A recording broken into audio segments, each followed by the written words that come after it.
Chers amis, bonjour. Nous continuons donc les contes de Rabbi Nachman et voici le troisième cours sur l'histoire du Chacham et du Tam, du sage et du simple. Bien sûr, comme on l'a dit, le sage, c'est celui qui se croyait sage. On a vu comment le Tam, l'homme simple, a évolué de manière fulgurante et est passé d'un homme simple vivant dans une chaumière à devenir le ministre du roi vivant dans un palais, de manière extrêmement rapide, puisque toujours ce qui vient de Hachem se passe soudainement et rapidement. Et donc là, il est écrit que lorsque le Chacham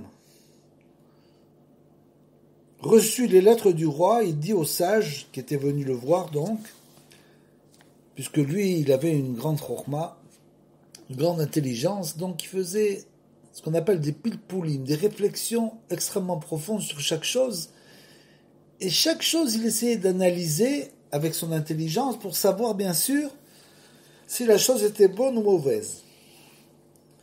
Et donc, lorsque le Chacham reçut la lettre du roi, il dit au sage qui était venu le voir, « Attends un peu et passe la nuit ici, nous allons discuter et prendre une décision. » Le soir venu, il prépara un festin en l'honneur de son hôte. Pendant le repas, le Chacham réfléchit, mettant à contribution toutes ses facultés intellectuelles et toute la philosophie qu'il connaissait. Puis il dit, qu'est-ce que tout cela peut bien vouloir dire ? Un roi convoque quelqu'un d'aussi insignifiant que moi ? Qui suis-je pour que le roi me convoque ? Alors, a priori, c'est une bonne attitude. On pourrait croire que ce sage-là, ce Chacham, était quelqu'un d'extrêmement humble. Mais nous allons comprendre bien sûr que ce qu'on entend ici, ce qu'on lit, c'est ce qu'on appelle la fausse humilité. C'est pas de l'humilité véritable, puisque l'humilité véritable, c'est celui qui est simple, c'est le Tam, bien sûr, et c'est comme ça qu'il a gravi les échelons de manière foudroyante, à cause de son humilité. Comme il est écrit, celui qui ne recherche pas les honneurs lui courent après. Et c'est exactement ce qui s'est passé avec le Tam, avec l'homme simple. Tandis que lui, bien sûr, il recherche les honneurs et la grandeur. Et bien sûr, il habille tout ça avec de la fausse humilité. Et il dit, « Qui suis-je pour que le roi me convoque ? Un si grand roi avec un si grand royaume, et moi qui suis si petit. Comment comparer à sa grandeur ? Comment imaginer que le roi me convoque ? Dirais-je qu'il me convoque à cause de mon intelligence ? Que suis-je par rapport à lui ? Le roi n'a-t-il pas des sages à son service ? Il est sûrement lui-même un grand sage. Pour quelle raison me convoque-t-il ? Il était très étonné, c'est-à-dire au lieu de prendre les événements de manière simple et de les analyser de manière tout à fait simple, comme l'a fait le simple, il essaye de comprendre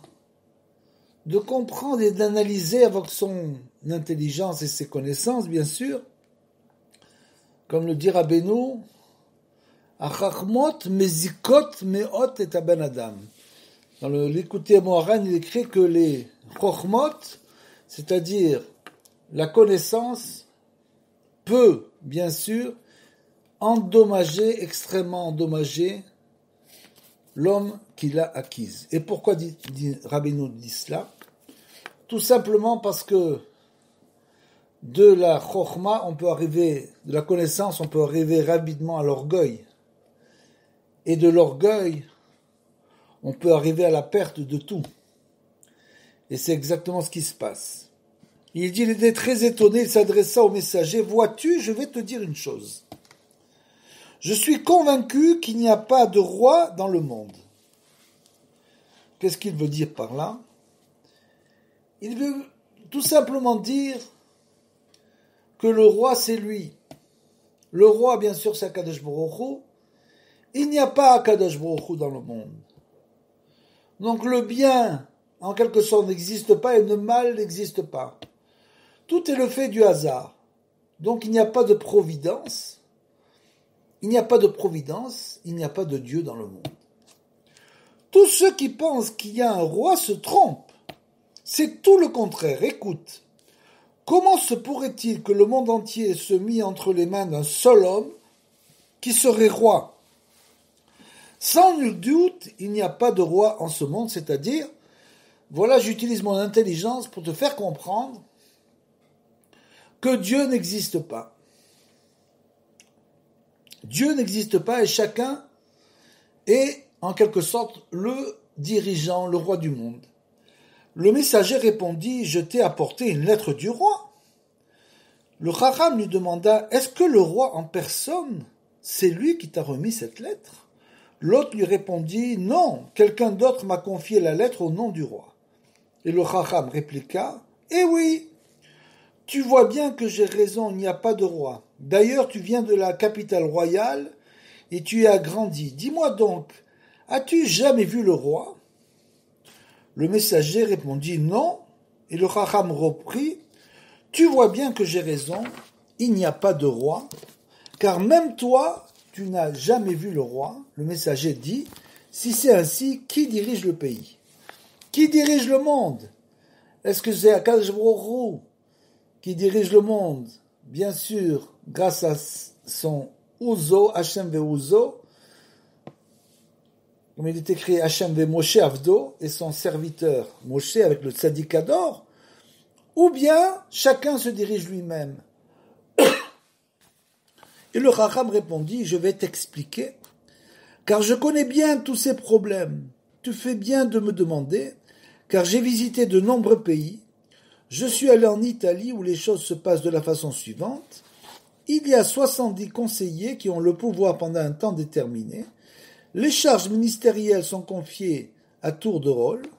Elles sont d'abord confiées au premier conseiller, puis ceux-ci sont démis de leurs fonctions et d'autres prennent le relais en dirigeant le pays et ainsi de suite. Donc il a un raisonnement tout prêt, comme les philosophes bien sûr, pour expliquer qu'il n'y a pas de créateur de l'univers, que l'univers s'est créé tout seul. Comment? C'est très simple. C'est ce qu'on appelle le Bing Bang. Il y a un Bing et un Bang, et le monde s'est créé tout seul, sans créateur. Et ces paroles eurent de l'effet sur le sage, parce que ces gens-là, bien sûr, c'est ce qu'on appelle les etzotraot, c'est-à-dire les mauvais conseils. Ces gens-là, du fait qu'ils ont une certaine connaissance, et qu'ils parlent tout d'abord, ils utilisent un langage de vérité, et ensuite y introduisent le mensonge. C'est comme ça qu'on arrive à faire rentrer le mensonge dans la tête des gens. Donc ces paroles eurent de l'effet sur le sage, et bientôt il fut persuadé avec le Chacham qu'il n'y avait pas de roi dans le monde. Puisqu'en plus, la plupart du temps, ces gens-là parlent avec une certaine force et une détermination qui, souvent, prend le dessus. Et donc le Chacham déclara, attends jusqu'à demain et je te démontrerai clairement qu'il n'y a pas de roi. Le lendemain, après s'être réveillé, le Chacham se réveilla le sage et lui dit, viens avec moi dans la rue. Je vais te montrer que le monde entier se trompe et qu'il n'y a pas de roi. Ils se rendirent au marché. En apercevant un soldat, ils lui demandèrent, qui sers-tu? Il répondit, le roi. As-tu jamais vu le roi? Il répondit, non. Et le Chacham dit, alors tu vois, quelle idiotie. Le soldat servait le roi qu'il n'avait jamais vu. Et le Chacham, avec son intelligence imbécile, comme c'est écrit, c'est-à-dire avec sa soi-disant intelligence, c'était un soi-disant sage, quelqu'un qui se prenait pour un sage, voulait prouver qu'il n'y avait pas du tout de roi. Ensuite, ils allèrent voir un officier et engagèrent la conversation avec lui. Ils lui demandèrent, qui sers-tu? L'officier répondit, le roi. Ils lui demandèrent, as-tu vu le roi? Et il répondit, non. Le Chacham dit, et voilà, tu vois bien qu'ils sont tous dans l'erreur et il n'y a pas de roi. Le sage, donc, qui l'accompagnait, fut d'accord avec le Chacham. Il n'y avait pas de roi. Puis le Chacham dit, viens, nous allons voyager à travers le monde. Je te montrerai encore jusqu'à quel point les gens se trompent dans leur stupidité. Ils parcoururent le monde et partout ils découvrirent que le monde était dans l'erreur, puisque nos deux sages, à cause de leur subtilité, avaient atteint un tel niveau d'imbécilité qu'ils pensaient que le monde entier était dans l'erreur, comme c'est écrit. C'est-à-dire que, bien sûr, dès le moment où une personne pense qu'elle a la clé de l'intelligence de ce monde, c'est clair qu'elle perd, comme on dit, le nord. Elle n'est plus dans le chemin de la sagesse. Elle s'écarte complètement, et c'est là que, comme le dit Rabbeinu, que Chochot Mazikot, que toutes ces intelligences-là vont extrêmement endommager l'être humain. Ça peut, bien sûr, le rendre pauvre, ça peut aussi le rendre malade.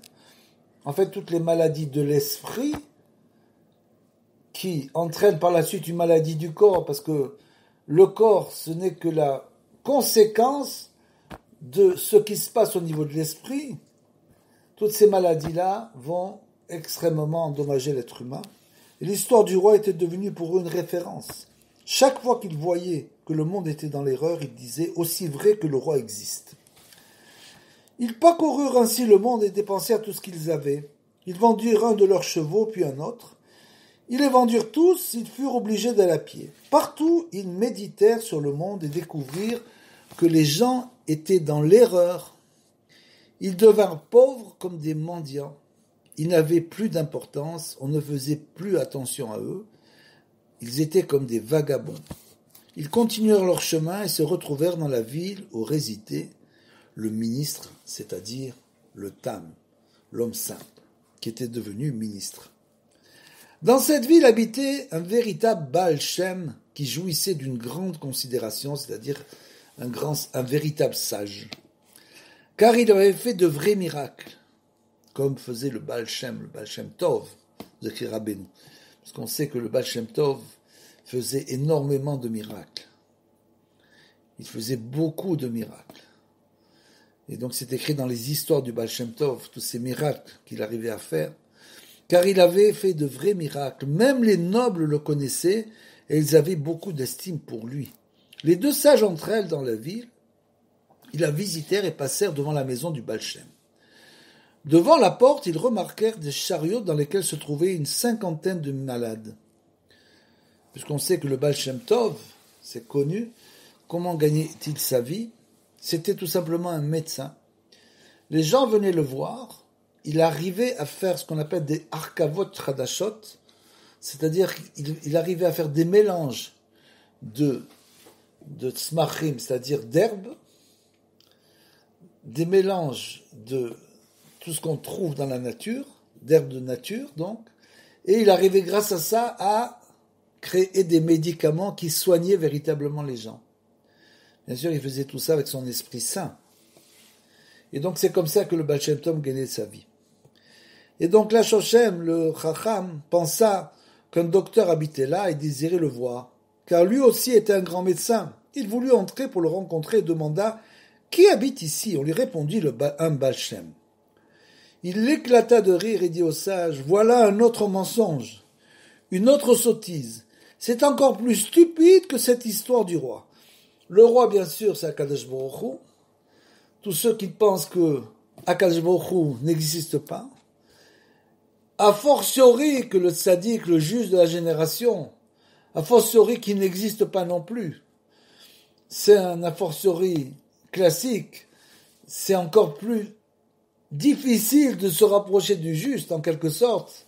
Beaucoup de gens croient dans Akadosh Baruch Hu, mais ne croient pas dans le juste, ne croient pas dans la véritable providence, la providence de Hachem dans ce monde.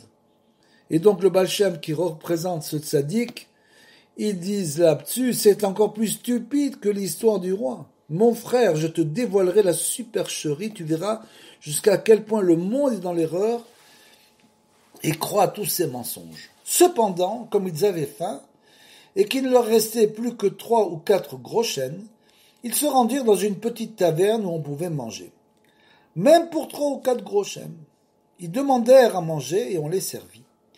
Tout en mangeant, ils bavardaient et se moquaient du Baal Shem, de la supercherie qu'il représentait.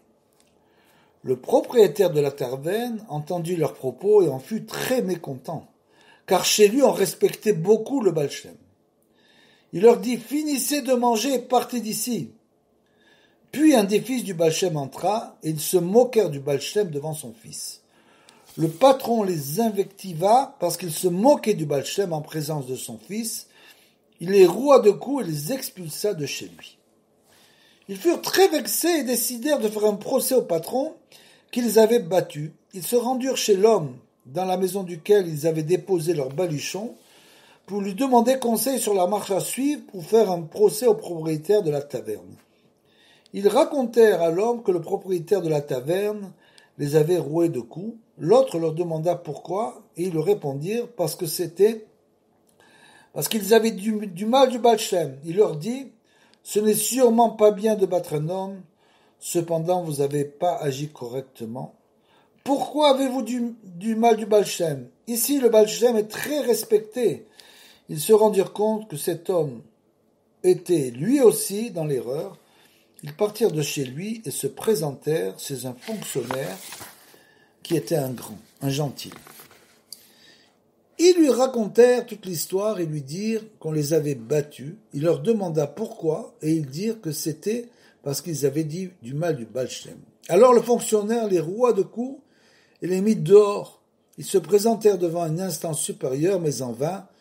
Ils se présentèrent devant une autre instance, puis encore une autre, toujours plus haute, mais en vain. À chaque fois, on les rouait de coups. Finalement, ils se présentèrent devant le ministre, c'est-à-dire, bien sûr, notre homme, le Tam, l'homme simple, qui était devenu ministre. Devant sa porte étaient postés des gardes. Ils annoncèrent au ministre que quelqu'un désirait les voir. Le ministre donna l'ordre de les faire entrer. Le Chacham se présenta devant le ministre, qui reconnut aussitôt son camarade.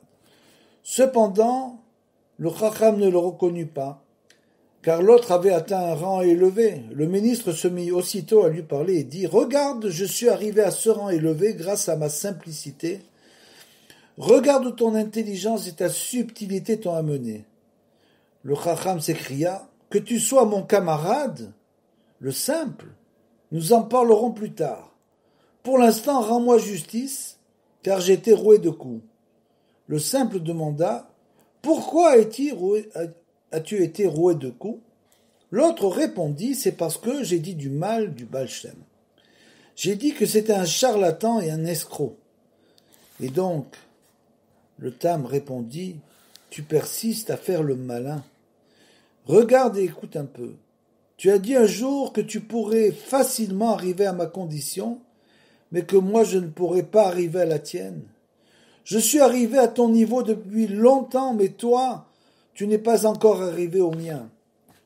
Je vois qu'il est très difficile pour toi d'arriver à ma simplicité, puisque bien sûr, pour ceux qui pensent que la chokhma, la connaissance, est la seule voie d'atteindre Hachem, finalement, ils atteignent comme ce Racham-là, ils n'atteignent pas du tout Hachem. Et bien sûr, ne croient pas dans les tzadikim. Cependant, le Tam connaissant la grandeur passée du Racham, il lui donna l'ordre de lui confectionner des habits et de l'en vêtir, puis il l'invita à dîner.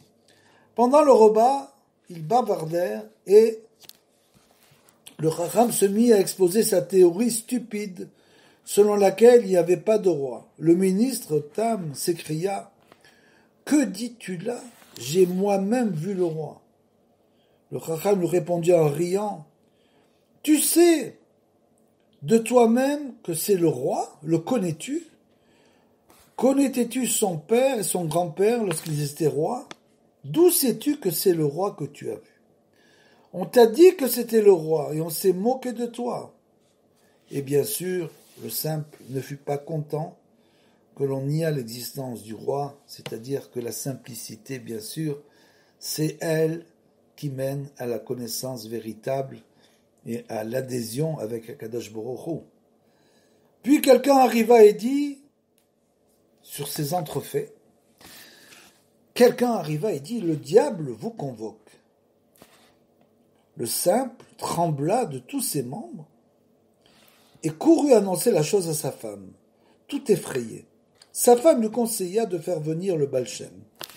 Il fit donc venir le Baal Shem, qui lui donna des amulettes et des talismans, et lui dit que maintenant il n'aurait plus peur, il en était sûr. Donc, le sage et le simple se remirent à table, et le sage demanda, « Pourquoi as-tu eu si peur ?» Le simple répondit, « Parce que le diable nous a convoqués. » Et donc le Chacham se moqua de lui et lui dit, « Tu crois donc au diable ?» Le simple répondit, « Qui d'autre nous a convoqués ?» Le Chacham répondit, « C'est sûrement mon frère qui voulait me faire voir, qui voulait me voir. Il a tout manigancé et m'a fait demander sous ce prétexte. » Et le simple dit, « Si c'est ainsi, comment a-t-il franchi les postes de garde ?»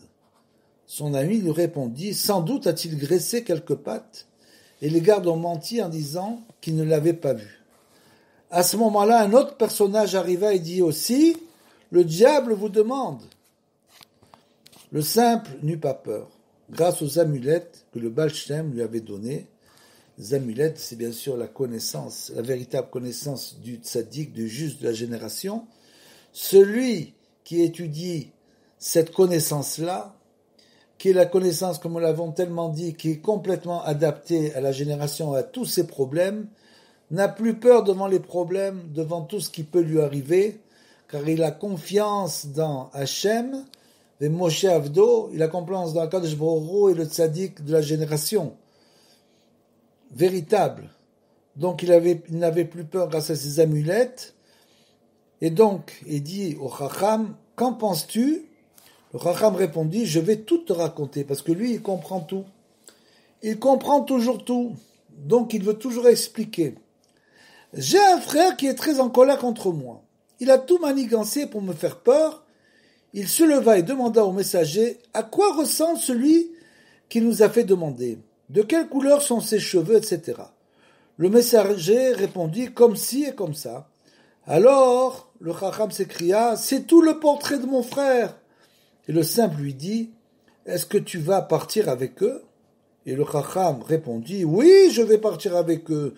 Donne-moi seulement une escorte afin que je ne sois pas importuné. » Donc le simple lui donna une escorte. Le Chacham et le sage, qui étaient venus donc, partirent en compagnie de celui qui les a fait demander, c'est-à-dire le diable, bien qu'ils n'eussent pas voulu reconnaître que c'était lui. Au bout de quelque temps, l'escorte revint et le ministre. Tam, donc le simple, demanda aux soldats, « Où sont les deux sages ?» Les soldats répondirent qu'ils ne savaient pas où ils étaient allés. Ils avaient soudain disparu. Et le messager du diable s'était emparé des deux sages, donc du Chacham et du sage qui avait été envoyé par le roi, pour lui dire qu'il voulait le voir. Donc les messagers du diable s'étaient emparés des deux sages et les avaient traînés jusqu'à un endroit plein de boue et de chaux. Là-bas, le diable était assis sur un trône posé dans la boue. Cette boue était lourde et épaisse comme de la colle. Les deux sages ne pouvaient pas bouger. Ils crièrent, « Méchants, pourquoi vous nous torturez-vous? Le diable existe-t-il? Vous êtes mauvais. Vous nous torturez pour rien. » Étant donné que les sages ne voulaient pas admettre l'existence du diable, ils disaient que c'était des méchants qui les torturaient pour rien. Pourquoi? Parce que bien sûr, ce que Rabbeinu appelle le Baal Davar, le mauvais penchant de l'homme, c'est lui qui veut toujours inciter l'homme à dévier du chemin droit, à dévier de la véritable connaissance. Et ceux qui ne croient pas en Akadosh Baruch Hu ne croient pas, bien sûr, que l'homme a un mauvais penchant. Ils s'imaginent que tout ce qu'ils font, c'est tout bien du bon penchant, en quelque sorte. Il n'y a pas de mauvais penchant. Donc ils ne luttent pas contre ce mauvais penchant pour essayer d'arriver au bien. Ils pensent qu'ils vont arriver juste au bien par la connaissance et par l'étude. C'est malheureusement ce qu'on appelle la science sans la conscience. C'est-à-dire que si on étudie les sciences sans conscience, comme c'était un sage français qui avait dit ça, science sans conscience n'est que ruine de l'âme. C'est-à-dire que bien sûr, s'il n'y a pas de conscience, à ce moment-là, l'homme perd complètement la tête avec ses sciences. Et les deux sages étaient allongés dans la boue et réfléchissaient. Qu'est-ce que tout cela? Ils commencent à se poser des questions. Ils commencent à se poser des questions véritablement sur ce qu'ils avaient compris jusqu'à maintenant. Rien que des débauchés avec lesquels nous avons eu maille à partir, un jour qui maintenant nous torture. Les sages restèrent dans la boue pendant de nombreuses années et furent torturés de façon atroce. Un jour, Tam, donc le simple, le ministre, passa devant la maison du Baal Shem.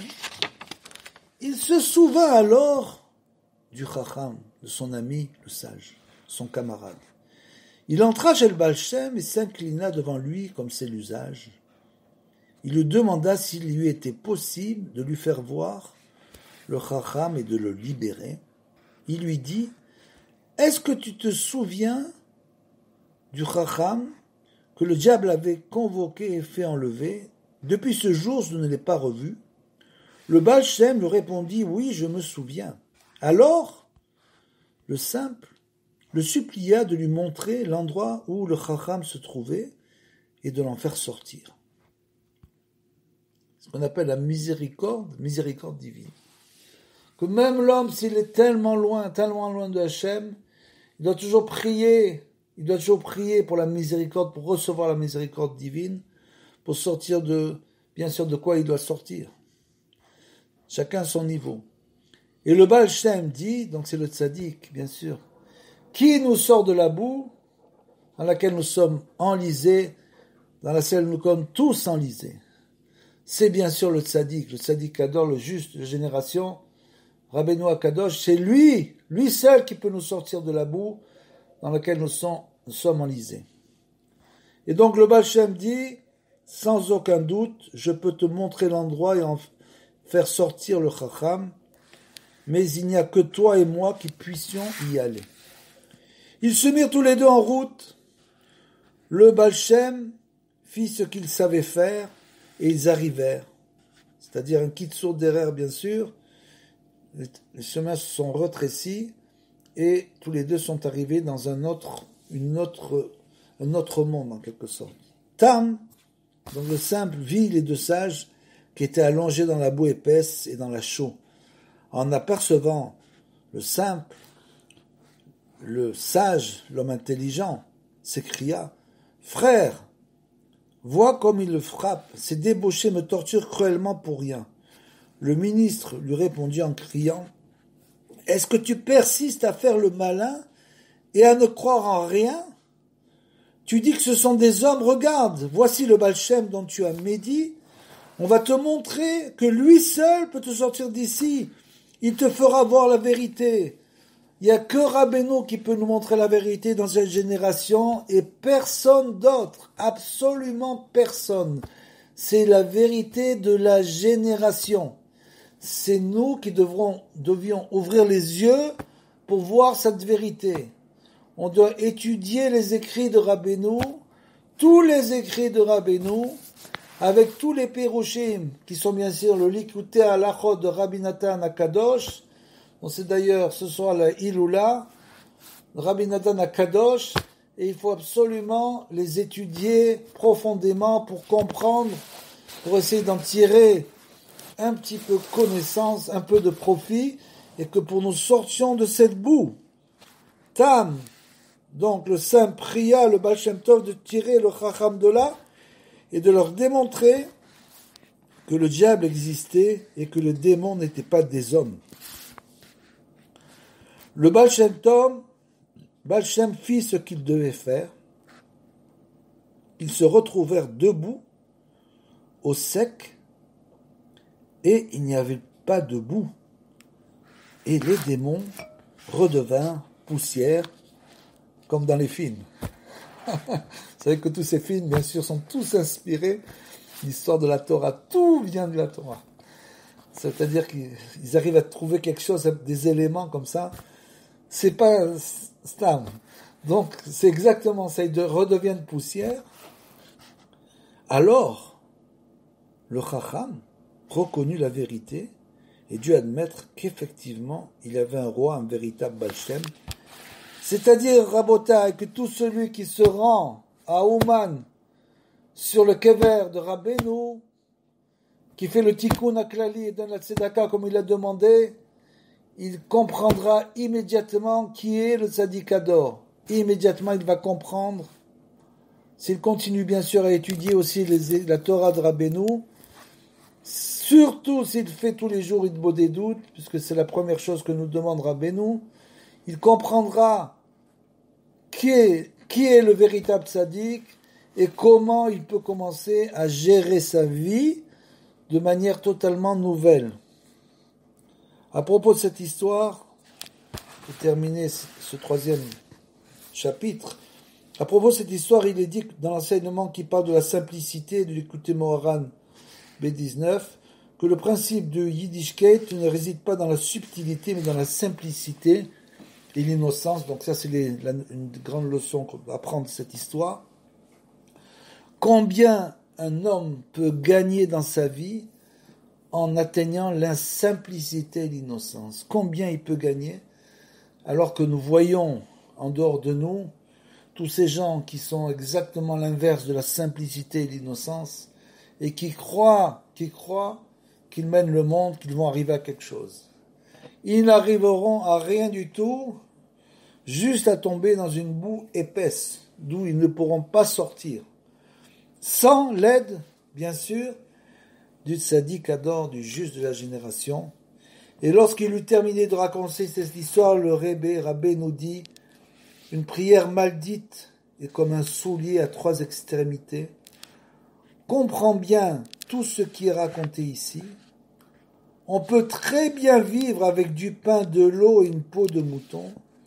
On aura une vie meilleure et plus gaie que celle de l'homme le plus subtil et le plus riche. Et malheureusement, on peut dire pour nous, dans notre génération, c'est une chose, ça prend des années à comprendre ça, à intégrer cette notion de simplicité, que finalement, on n'a pas besoin de tout ce qu'on a.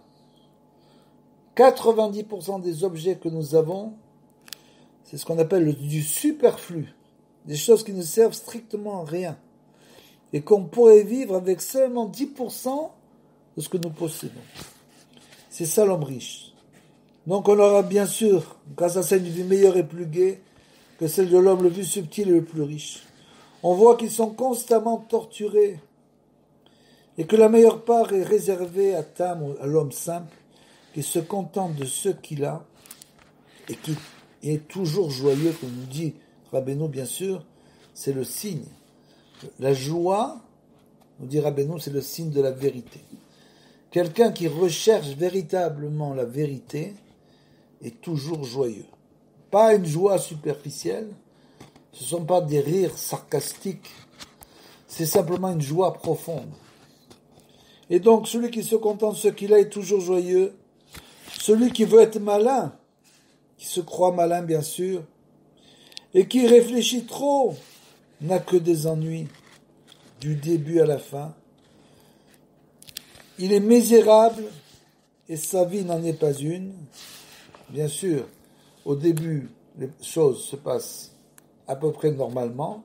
Il réussit à faire ce qu'il veut, et après, par la suite, les choses commencent à se dégrader naturellement, jusqu'à ce qu'il arrive à un moment donné où il devient un véritable misérable, une personne qui n'a que des ennuis. Au lieu de faire la réparation des problèmes au fur et à mesure, lui, c'est exactement l'inverse. Et donc, à la fin, bien sûr, il perd tout. Et finalement, le simple, l'homme simple, qui lui a accédé de niveau par sa simplicité, le prend en pitié et vient à son aide. Chose incroyable. En dehors de tout cela, cette histoire renferme de grands secrets. Dans toutes ces histoires sont cachés des secrets de la Torah, nous dira Benoît Akadosh. Et donc la prochaine fois, nous ferons les commentaires de ce conte-là grâce au livre du Rav de Tchéry.